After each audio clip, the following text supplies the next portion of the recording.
Sadgurunath Maharaj Ki Jai, and welcome to Jagadambe Reads Mahabharata 352. As you may remember,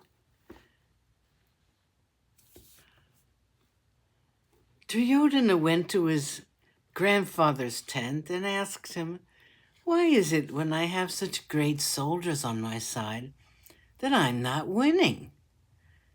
And Bhishma said to him, "It's because the Pandavas are invincible." The Pandavas are men who have not swerved from the path of Dharma, even a hair's breadth. Krishna has therefore become their friend.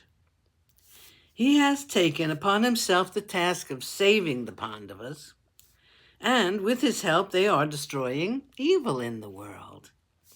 This earth will have a bloodletting of all the proud and arrogant kings, and will be the purer for it.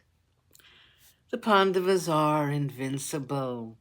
Please do not entertain the slightest doubt about it. So long as Krishna is with them, no one would hurt them. I ask you to consider their strength once again. Stop this war. 4 days of fighting have shown you how it is all going to end. Duryodhana listened to the words of his grandfather.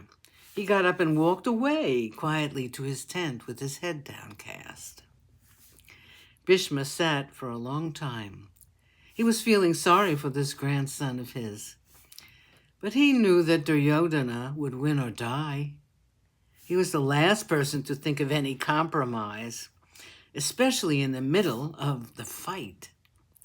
He was jealous of his reputation. He could not bear to be called a coward. He would walk to his death even if he were convinced that he should not have fought with the Pandavas. With a tearful sigh, the old man lay down. He could not sleep either. His mind was crowded with many thoughts. He saw again in his mind the beautiful way in which Arjuna fought with him. He then thought of the valor of Abhimanyu, the child. A tender smile lit up the face of Bhishma. He saw again Krishna with the chakra in his hand. It would have been so wonderful if he had killed him. He would have got his release earlier than he'd thought. But that could not be.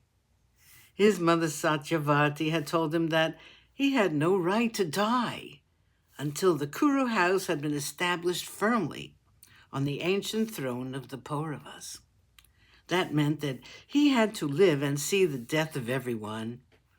Until Yudhishthira was installed as the monarch on the Paurava throne, he had no right to die. He had to live. With another sigh, Bhishma turned over in his bed, as if to turn his back on all the thoughts worrying him.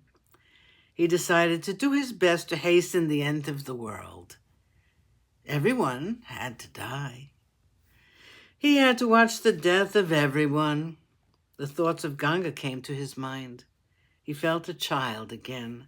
He thought of the days when she would sit by his side and read him stories until he went to sleep. Bhishma thought of his days, of his childhood, and sleep came to his tired eyes. He slept a long, dreamless sleep. Chapter 8, the 5th and 6th days. The 5th day of the war dawned. The sun had just appeared as a red rim over the edge of the eastern horizon. Bhishma began to arrange his army in the Makara Vyuha. Arjuna, Drishtadyumna, and Yudhishthira thought that their army should be in the form of a hawk. Bhima was the beak of the bird. Shikandi and Drishtadyumna were the eyes of the hawk. The head was Satyaki, and Arjuna was the neck of the bird.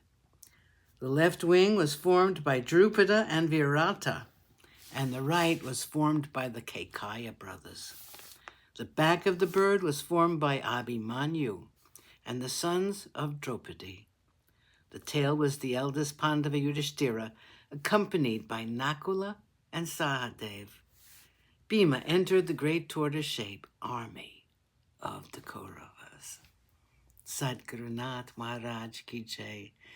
Thank you for coming. I hope you come again.